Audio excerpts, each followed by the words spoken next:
শুভ সন্ধ্যা। সকলকে জানাই সারদা মায়ের শুভেচ্ছা এবং অভিনন্দন।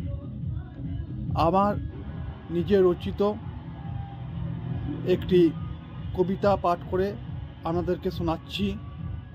কবিতার নাম সারদা মায়ের চরণে। শ্বেত শুভ্র বসনে মা তোমার চরণে প্রণাম। জগৎ জুড়ে বাগদেবী রূপে ছড়িয়ে রয়েছে সুনাম। ডান হাতে যার বর মানল, বাম হাতে বিনা তার, চরণে ফুল বেলপত্রের সাজি রঙিন রঙিন ভার। শীতের সকালে ঘুম ঘুম চোখে তোমার আগমন, বিদ্যার দেবী বিদ্যাদায়িনী তোমার আশিস সর্বক্ষণ।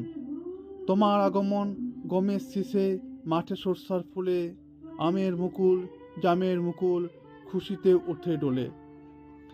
স্কুল কলেজ ক্লাবে ক্লাবে তোমার আগমন ধ্বনি, আকাশ বাতাস ভরে উঠেছে সুগন্ধিময় ধূপধুনি।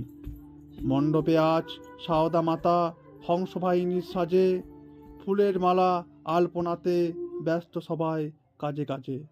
জ্ঞানেশ্বরী বিদ্যাধরী বাগদেবীর চলছে আরাধনা, সঙ্গীতে নিপুণ সুরের তালে বাজছে সঙ্গীতের মূর্ছনা।